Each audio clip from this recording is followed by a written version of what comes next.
بسم اللہ الرحمن الرحیم رب اشرح لی صدری یسر لی امری واحلل عقدۃ من لسانی یفقهوا قولی اللہم ربنا زدنا علما یا معلم ابراہیم علمنا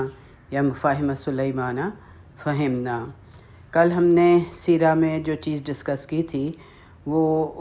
عثمان ابن طلحہ کے بارے میں ڈسکس کیا تھا کہ خانہ کعبہ کی چابیاں ان کے پاس ہوتی تھیں، اور جب آپ نے لیں تو آیات اتری تھیں کہ بے شک جو امانت ہے وہ ان کے اہل کی طرف لوٹا دی جائے، تو چابیاں انہی کو دے دی گئیں، اور جو کہ آج تک انہی کے خاندان میں ہیں۔ آج ہم ڈسکس کریں گے انشاءاللہ حضرت عمر رضی اللہ عنہ کی ہجرت۔ حضرت عمر رضی اللہ عنہ نے چھپ کے ہجرت نہیں کی تھی، بلکہ اعلانیہ کیا تھا، سب کو بتا دیا تھا کہ میں ہجرت کر رہا ہوں۔ ہجرت کی اناؤنس کیا اور طواف کرنے کے لیے گئے، اور اپنا آرمڈ تھے، سارا اپنا ہتھیار پہنا ہوا تھا، اور ساتھ ہی انہوں نے یہ کہہ دیا کہ اہل مکہ جو یہ چاہتا ہے کہ اس کی ماں اس کو کھو دے اور اس کے بچے یتیم ہو جائیں اور اس کی بیوہ جو ہے اس کی بیوی بیوہ ہو جائے، تو مجھ سے مکہ سے باہر ملے۔ مگر کوئی نہ آیا، کسی میں اس بات کی ہمت نہیں تھی کہ وہ حضرت عمر رضی اللہ عنہ کا مقابلہ کرتے۔ بہرحال انہوں نے دو اور صحابہ کو بھی ساتھ لیا، ایک تھے عیاش اور دوسرے تھے ہشام۔ ان کو اور یہ طے پایا تھا کہ مکہ سے باہر کسی ایک جگہ پہ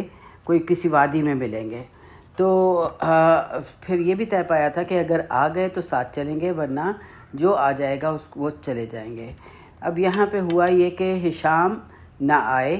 اور عیاش جو تھے وہ آ گئے، تو یہ دونوں مدینہ چلے گئے، حضرت عمر اور عیاش چلے گئے۔ عیاش ابو جہل کا سوتیلا بھائی تھا، تو یعنی باپ ایک ہی تھا اور ماں دوسری تھی، لہٰذا ابو جہل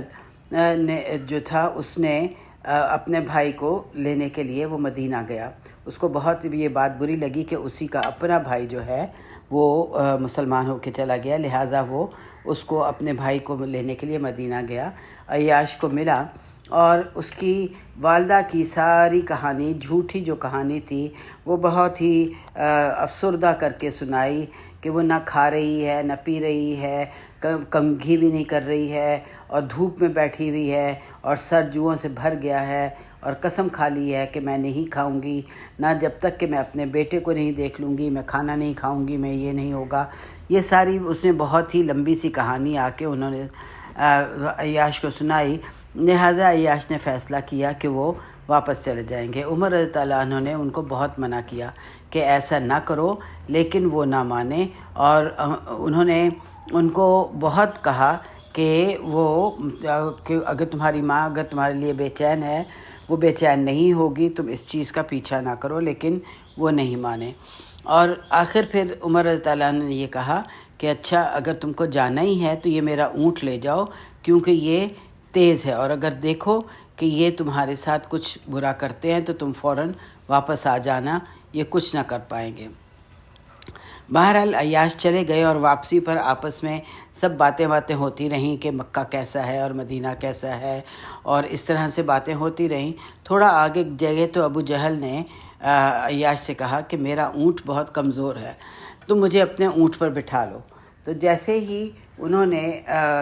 اپنے اونٹ کو بٹھایا کہ وہ ابو جہل کو بٹھائیں، انہوں نے حملہ کر کے باندھ لیا اور واپس مکہ لے گئے، اور مکہ کی گلیوں میں گھمایا اور کہا کہ ہم اپنے بے وقوفوں کے ساتھ اس طرح کا سلوک کرتے ہیں، اور کسی گھر میں جا کے بند کر دیا جہاں پہ ہشام جنہوں نے جانا تھا وہ بھی موجود تھے۔ آپ صلی اللہ علیہ وسلم نے ہجرت کے بعد ان لوگوں کے لیے خاص دعا کی کہ اللہ ان دونوں کو بچا لے، کیونکہ وہ دونوں کمزور ہیں۔ تو اور آپ صلی اللہ علیہ وسلم نے پوچھا کہ کون ہے جو جا کر ان کو بچائے گا، کہ کون والنٹیئر کرے گا، تو آسان نہیں تھا ان دونوں کو بچانا۔ مکہ میں جا کے دشمنوں کے عین نرغے میں کوئی جائے اور جا کر ان کو بچا کے لائے، اتنا آسان نہیں تھا، لیکن ولید ابن ولید یعنی خالد بن ولید کے جو بھائی تھے، بڑے بھائی تھے، انہوں نے وعدہ کر لیا اور انہوں نے کہا کہ میں کروں گا، اور رات کے وقت انہوں نے مکہ گئے اور رات کے وقت حملہ کر کے ان کو آزاد کروا کے واپس لے گئے۔ یہ کیسے ہوا ہوگا اب ڈیٹیلز تو نہیں ہیں، لیکن بس صرف اتنا ہی بات ہے کہ وہ ان دونوں کو واپس لے کر آ گئے، اور دونوں جو تھے وہ بہت ہی اہم صحابہ تھے۔ بات یہ تھی کہ مکہ میں بہت سے مسلمان ہجرت کر کے جا چکے ہوئے تھے، اور مکہ سے بہت سے مسلمان ہجرت کر کے جا چکے ہوئے تھے۔ مکہ میں صرف چند لوگ رہ گئے تھے یا فیملیز رہ گئی تھیں۔ مردوں میں آپ اور ابو بکر رضی اللہ عنہ تھے، اور باقی فیملیز تھیں، جیسے ابو بکر کی فیملی تھی، حضرت علی ابھی مکہ ہی میں تھے۔ تو یہ سب جو فیملیز تھیں وہ مکہ میں تھیں۔ اب عائشہ رضی اللہ عنہ جو ہیں وہ اس وقت 6 یا 7 سال کی تھیں۔ بخاری کی روایت ہے کہ وہ پیدا ہوئیں تو ان کے والدین جو تھے وہ مسلم ہی تھے، اور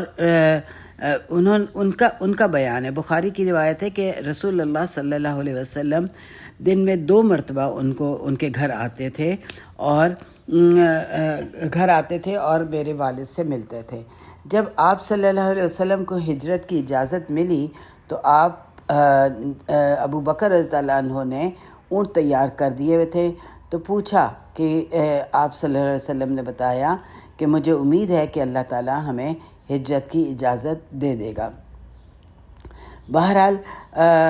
ہوا کیا کہ حضرت ابو بکر رضی اللہ عنہ کو یہ بہت خواہش تھی کہ حضرت ابو بکر جو ہیں وہ آپ صلی اللہ علیہ وسلم کے ساتھ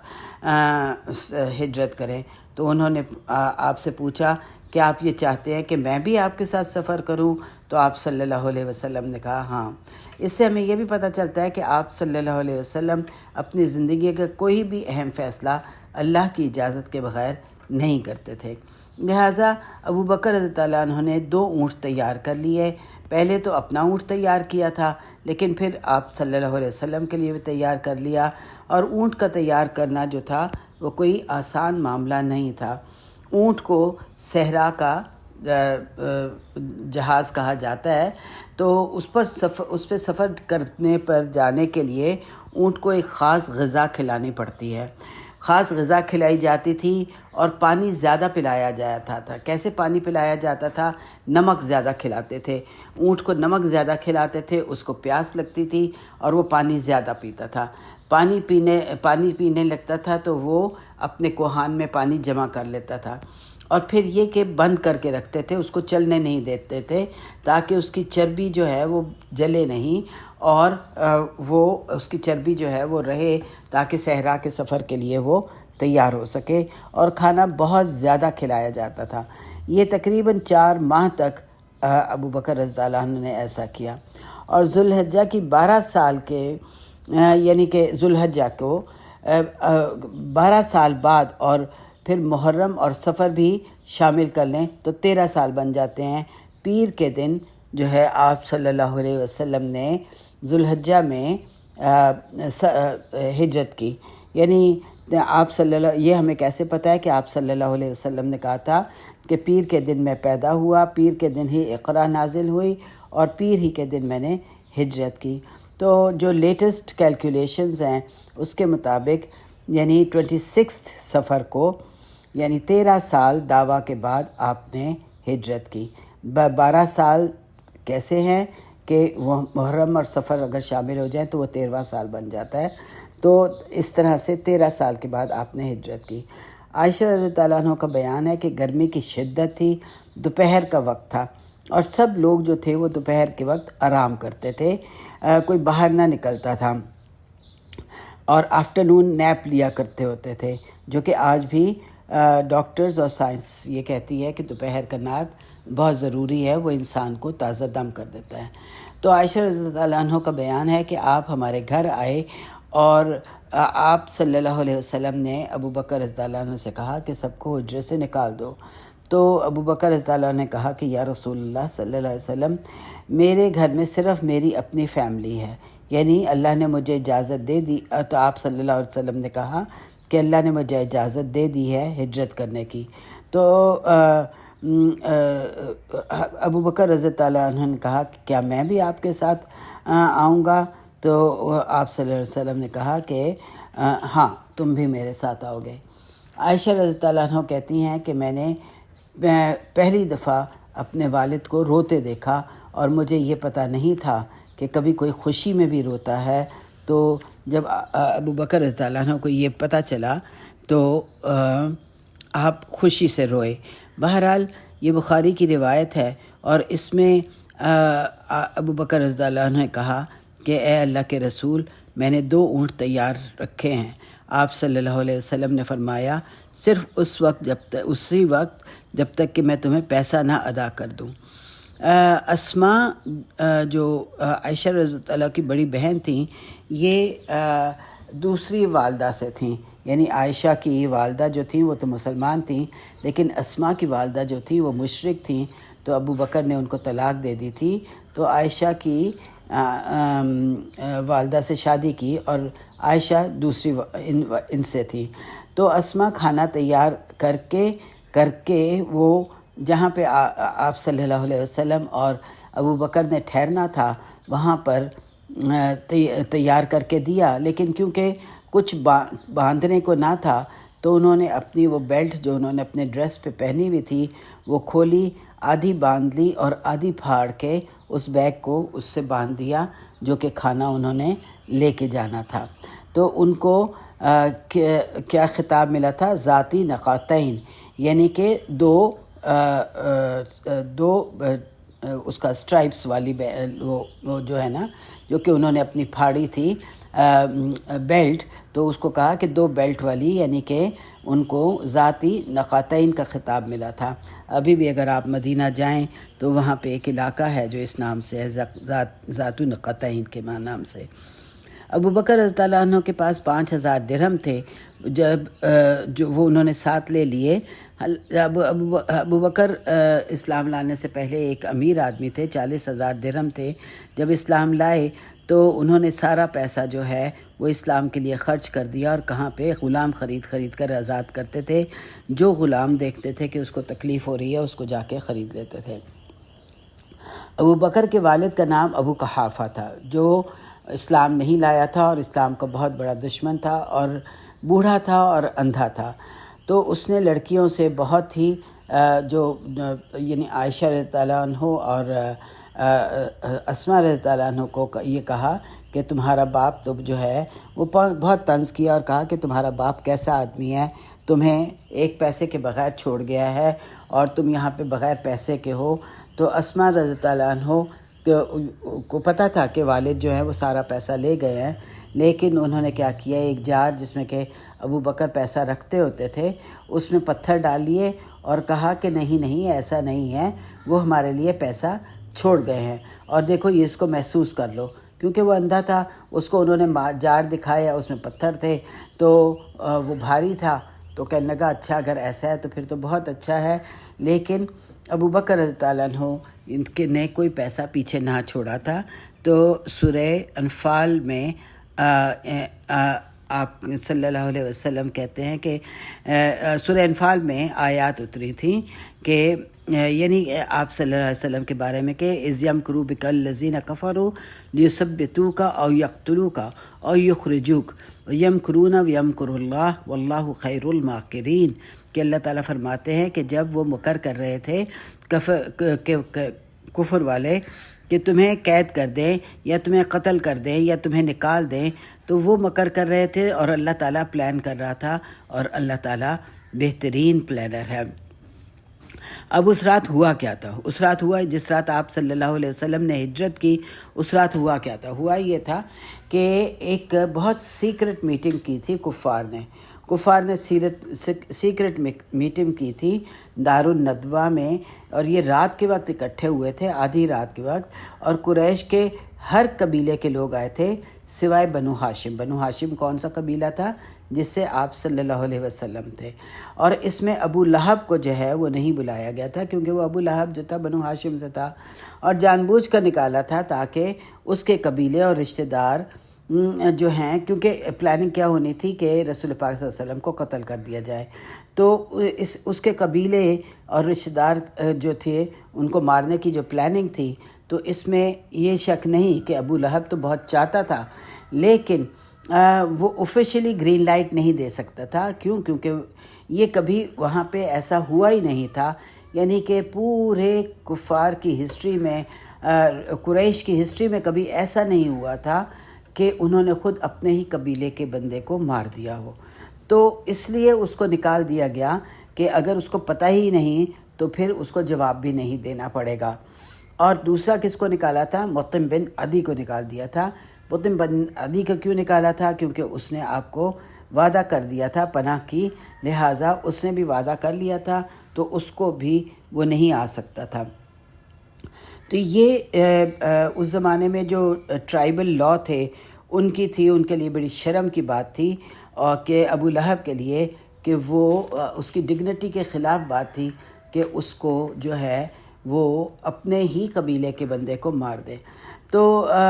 ایک اس کے علاوہ قتادہ جو ہیں تابعی ہیں، ان کا ایک روایت ہے جس میں کہ ابھی ایک لنک مسنگ ہے، لیکن کیونکہ سیرت ہے اس لیے علماء کہتے ہیں کہ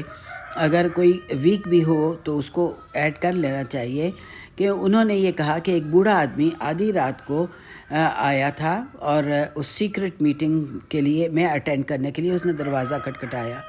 تو اس سے جب پوچھا گیا کہ تم کون ہو تو اس نے کہا کہ میں نجد کا لیڈر ہوں اور مجھے پتہ چلا ہے کہ تم اس لیے جمع ہوئے ہو، تو مجھے اجازت دو تاکہ میں اپنی جو وزڈم ہے وہ اس میں سے تم لوگوں کو مشورے دے سکوں۔ اور ابن عباس کہتے ہیں کہ یہ شیطان تھا، انسان کے روپ میں آیا تھا، لہٰذا تمام مسلمان تو ہجرت تو اب بات یہ طے ہوئی کہ تمام مسلمان تو ہجرت کر گئے ہیں، اور اگر ہم نے محمد صلی اللہ علیہ وسلم کو بھی اجازت دے دی نکلنے کی تو یہ ایک پولیٹیکل تھریٹ بن جائیں گے اہل مکہ کے لیے، یعنی ایک بہت بڑی تھریٹ ہوگی یہ مکہ کے لیے، اہل مکہ کے لیے۔ لہٰذا ان کو یہ پتہ تھا کہ سب جا چکے ہیں سوائے ابو بکر کے اور رسول اللہ صلی اللہ علیہ وسلم کے، جبکہ ہجرت کے ٹائمنگز جو تھے اسی میٹنگ کی وجہ سے طے ہوئے تھے، اور انہوں نے پلان بنایا تو اللہ تعالیٰ نے بھی اپنا پلان بنا لیا کہ وہ پلان بنا رہے تھے آپ کو قتل کرنے کے لیے، اور اللہ تعالیٰ نے عین اسی موقع پہ آپ صلی اللہ علیہ وسلم کو ہجرت